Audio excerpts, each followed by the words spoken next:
Hi, and welcome back to Crochet Every Day with Judy. Today we're starting the book Treasure Island by Robert Louis Stevenson. I'm going to read a poem at the beginning of the book, then the introduction and the foreword, because I think they tell us a lot about what's coming up in the book and about the author. First, the poem To the Hesitating Purchaser.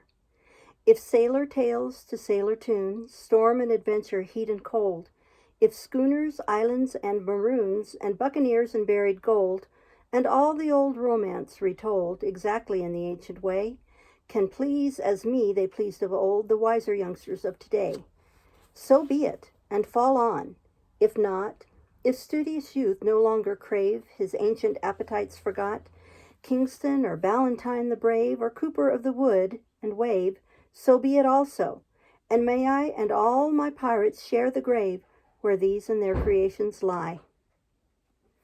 Introduction.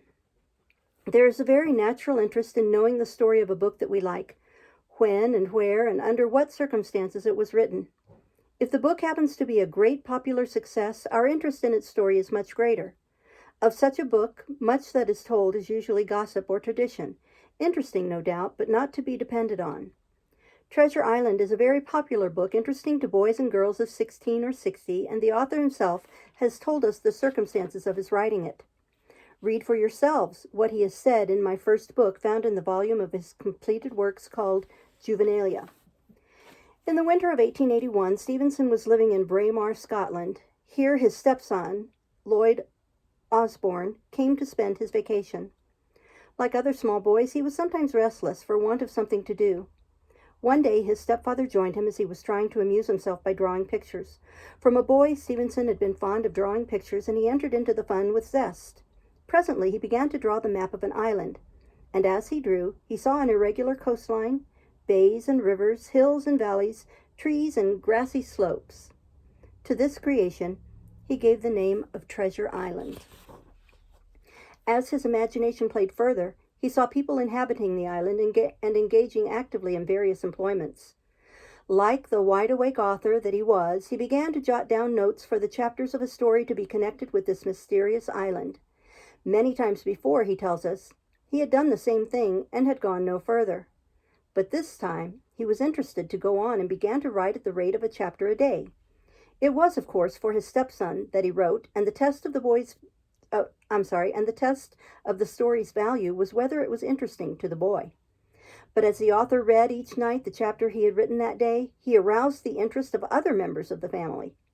Stevenson's elderly father listened as carefully as the small boy for whom the story was written, and since he had spent a large part of his life building lighthouses along the rugged coast of Scotland, he knew about ships and the sea. There was something in the story, too, that appealed to the old man's delight in sport, in contest, in danger, and in victory, a delight that in many a man does not die even when his hair is white and his strength begins to weaken. In spite of the author's enthusiasm at first, and in spite of his interested audience, he lost his inspiration after writing some 15 chapters and could not seem to go on. His friends feared that this promising story would go the way of others that he had begun but never finished. Some months later, while in Switzerland, Stephenson took up the thread of his story again and carried it to a successful and an enthusiastic conclusion. At first, he called the book The Sea Cook, from the principal character, John Silver, in whom he took a particular interest. For this character, he tells us, he took an admired friend of his, deprived him of all his finer qualities and higher graces of temperament, and left him only his strength, his quickness, and his magnificent geniality. The story was published serially in Our Young Folks, but attracted no special attention. A few months later, in November 1883, it appeared in book form and immediately became a remarkable success.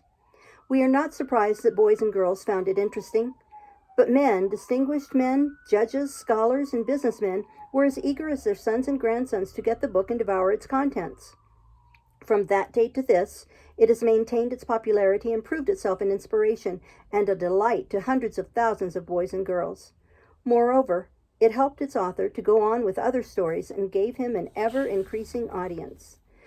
And that introduction was written by Gilbert Sykes Blakely. Robert Louis Stevenson. When we find a book that interests us, it is natural for us to wish to learn about the author. If he lives near us, we wish to see him. If not, we read about him. Now, Stephenson wrote many stories and essays that are interesting to older people as well as to younger, although many of them were written especially for boys and girls. More than this, his remarkable life is as interesting as his stories. A sickly boy, he often had to lie in bed while others played, but he had a happy boyhood nevertheless, for he lived in a world created by his imagination. He never tired of listening to the tales told and read to him by his mother and his nurse. He was able to go to school very little, and never for very long at a time. Yet he was a highly educated man, for he had a quick mind and was untiring in his study of the subjects that he liked. He was born in Scotland and lived in England, France, Switzerland, America, and the islands of the Pacific, and died in far-off Samoa. He had an unusual power of making friends and made them freely in every place where he lived. The devotion of native chiefs to see him in the islands of the South Seas was beautiful to see. Is it any wonder that a man who had such power for making friends and who had such wonderful experiences of travel should have been able to interest boys and girls and men and women in his wonderful tales? Robert Louis Stevenson was born in Edinburgh, Scotland, November 13, 1850.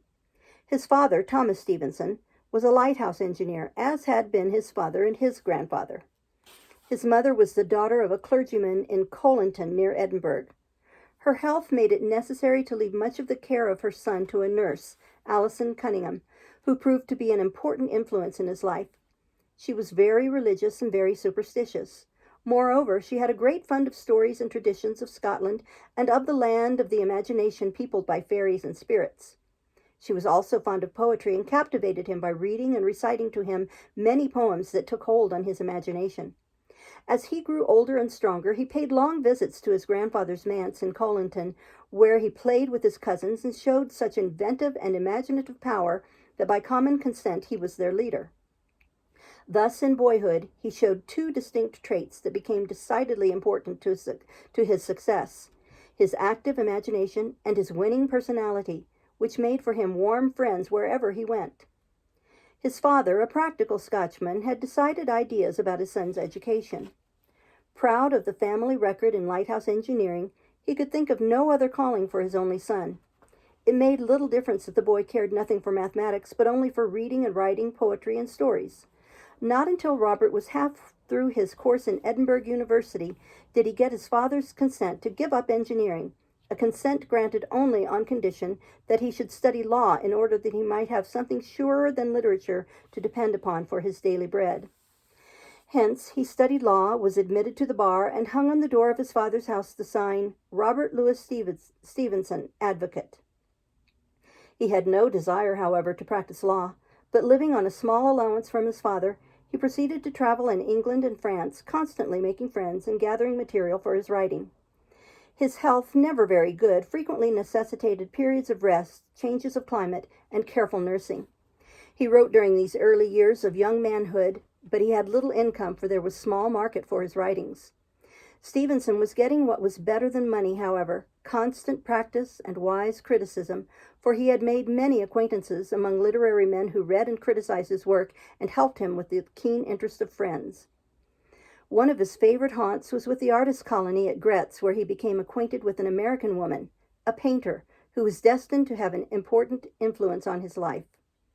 In 1879, there came a crisis in his affairs, and he determined to leave Europe and try his fortunes in America. Mrs. Osborne, his American painter friend, had returned to her home in California. Contrary to the unanimous advice of his friends, and without the knowledge of his father, whose approval he knew he could not hope for, he sailed for America, the land of promise. Traveling second class, he moved freely among the steerage passengers, showed his friendly spirit, and learned many facets of their personal history, as well as their hopes and fears in coming to this new land of which they knew little and expected much. On landing in New York, he spent one night in a small hotel on West Street, a friendless immigrant, and the next day started on a 12-day journey to California in an immigrant train. His story of this long journey from England to California he has told in detail in An Amateur Immigrant and Across the Plains. He arrived in San Francisco so worn out from travel that he went to the mountains below Monterey to camp by himself and try to regain his health. Here he was found by 2 kindly goatherds who befriended him and nursed him back to health. Had it not been for them, he would probably have died there, and the world would never have known of Robert Louis Stevenson. Later, he found some newspaper work for which he was poorly paid, worked hard with little success, and all the time saw his small store of money growing smaller and smaller. But he kept his courage. He spent nearly a year in California, was married to Mrs. Osborne, became reconciled to his father, who renewed his allowance of £250 a year, and urged him to come home.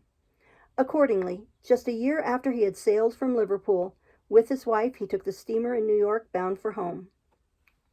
For the next 7 years, he and his wife went from place to place in Scotland, in England, in Switzerland, and in France, always seeking to find some place where he could win in his fight against disease.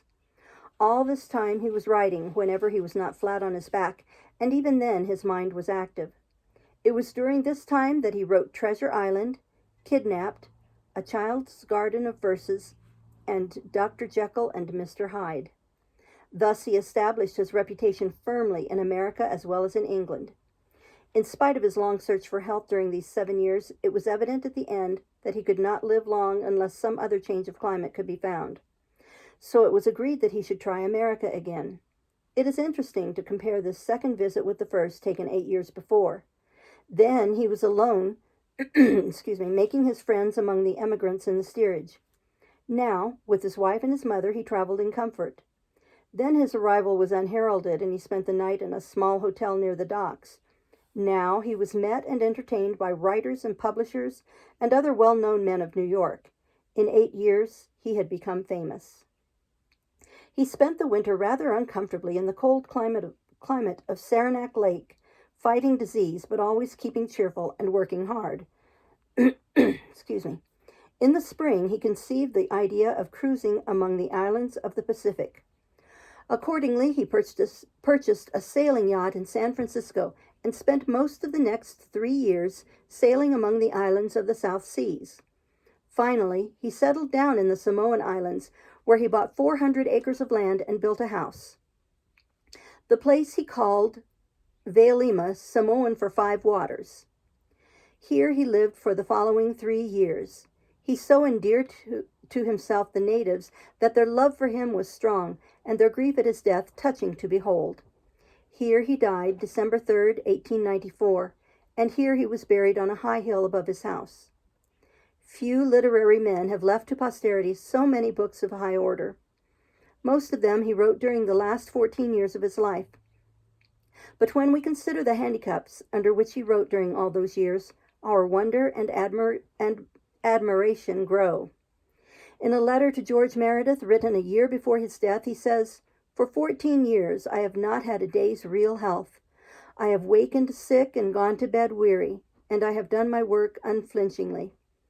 I have written in bed and written out of it, written in hemorrhages, written in sickness, written torn by coughing, written when my head swam for weakness, and for so long, it seems to me, I have won my wager and recovered my glove." On the stone that marks his grave is cut Stevenson's own Requiem. "Under the wide and starry sky dig the grave and let me lie. Glad did I live and gladly die, and I laid me down with a will. This be the verse you grave for me. Here he lies where he longed to be. Home is the sailor home from the sea, and the hunter home from the hill." Part 1, The Old Buccaneer. Chapter 1, The Old Sea Dog at the Admiral Benbow. Squire Trelawney, Dr. Livesey, and the rest of these gentlemen, having asked me to write down the whole particulars about Treasure Island from the beginning to the end, keeping nothing back but the bearings of the island, and that only because there is still treasure not yet lifted, I take up my pen in the year of grace, 17-something, and go back to the time when my father kept the Admiral Benbow Inn, and the brown old seaman with the saber cut first took up his lodging under our roof. I remember him as if it were yesterday, as he came plodding to the inn door, his sea chest following behind him in a hand barrow. A tall, strong, heavy, nut-brown man, his tarry pigtail falling over the shoulders of his soiled blue coat, his hands ragged and scarred with black broken nails, and the saber cut across one cheek a dirty, livid white. I remember him looking round the cove and whistling to himself as he did so, and then breaking out in that old sea song that he sung so often afterward. 15 men on the dead man's chest, yo-ho-ho, and a bottle of rum, in the high, old, tottering voice that seemed to have been tuned and broken at the capstan bars. Then he rapped on the door with a bit of stick like a handspike that he carried, and when my father appeared, called roughly for a glass of rum. This, when it was brought to him, he drank slowly like a connoisseur, lingering on the taste, and still looking about him at the cliffs and up at our signboard.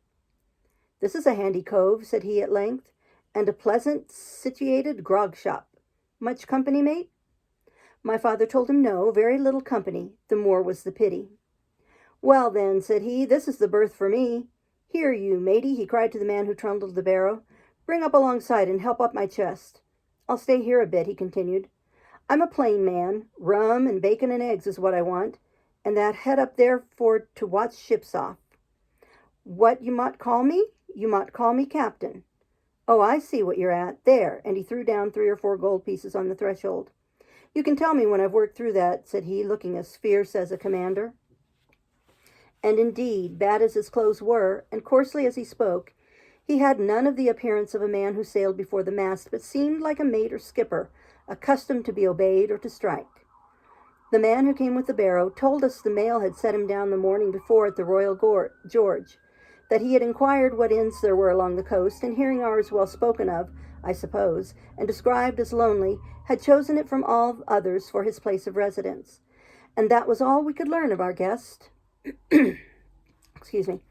He was a very silent man by custom. All day he hung around the cove or upon the cliffs with a brass telescope. All evening he sat in a corner of the parlor next the fire and drank rum and water very strong.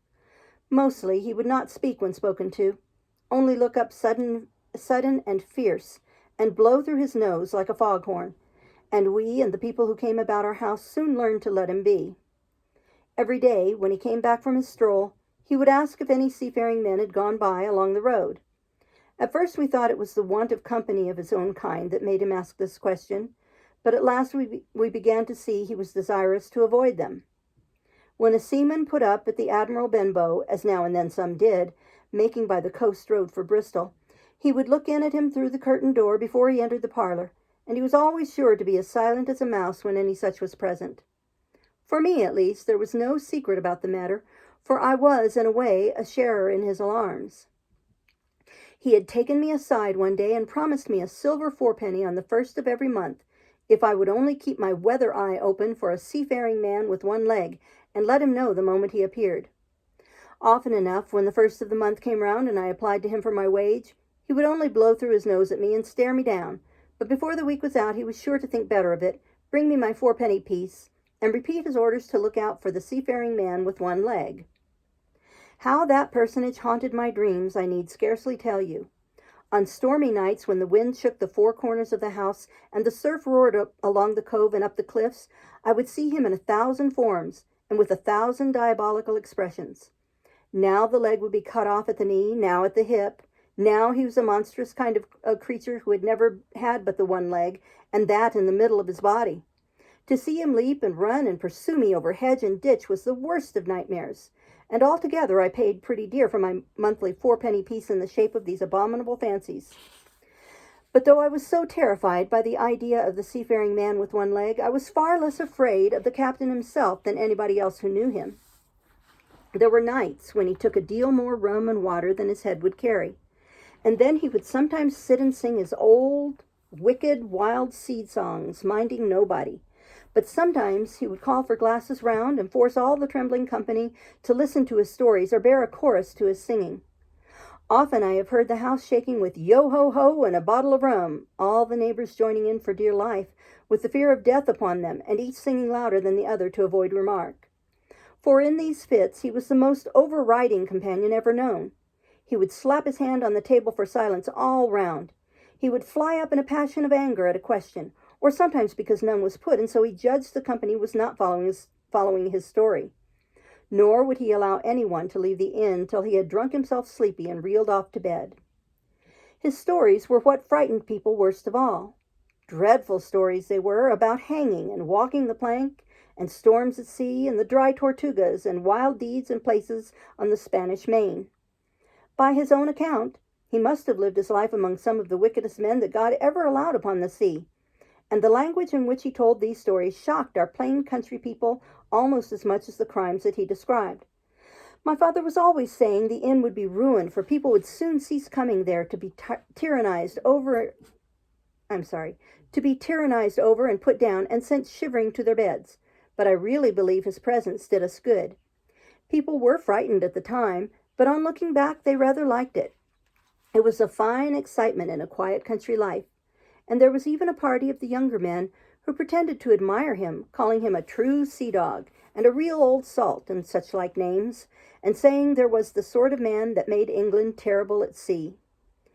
In one way, indeed, he bade fair to ruin us, for he kept on staying week after week, and at last month after month, so that all the money had been long exhausted, and still my father never plucked up the heart to insist on having more. If ever he mentioned it, the captain blew through his nose so loudly that you might say he roared and stared my poor father out of the room. I have seen him wringing his hands after such a rebuff, and I am sure the annoyance and the terror he lived in must have greatly hastened his early and unhappy death. All the time he lived with us, the captain made no change whatever in his dress, but to buy some stockings from a hawker. One of the cocks of his hat having fallen down, he let it hang from that day forth, though it was a great annoyance when it blew. I remember the appearance of his coat, which he patched himself upstairs in his room, and which, before the end, was nothing but patches. He never wrote or received a letter, and he never spoke with any but the neighbors, and with these, for the most part, only when drunk on rum. The great sea chest none of us had ever seen open. He was only once crossed, and that was toward the end, when my poor father was far gone in a decline that took him off. Dr. Livesey came late one afternoon to see the patient, took a bit of dinner from my mother, and went into the parlor to smoke a pipe until his horse should come down from the hamlet, for we had no stabling at the old Benbow. I followed him in, and I remember observing the contrast, the neat, bright doctor with his powder as white as snow, and his bright black eyes and pleasant manners, made with the coltish country folk, and above all with that filthy, heavy, bleared scarecrow of a pirate of ours, sitting far gone in rum with his arms on the table. Suddenly he, the captain that is, began to pipe up his eternal song. 15 men on the dead man's chest, yo-ho-ho, and a bottle of rum. Drink and the devil had done for the rest, yo-ho-ho, and a bottle of rum. At first I had supposed the dead man's chest to be that identical big box of his upstairs in the front room, and the thought had been mingled in my nightmares with that of the one-legged seafaring man. But by this time we had all long ceased to pay any particular notice to the song.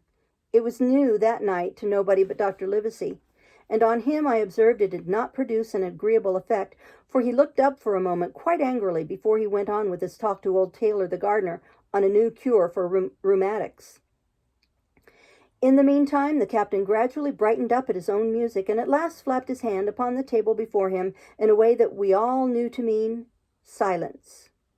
The voices stopped at once, all but Dr. Livesey's. He went on as before, speaking clear and kind and drawing briskly at his pipe between every word or two. The captain glared at him for a while, flapped his hand again, glared still harder, and at last broke out with a villainous low oath. "Silence there between decks!"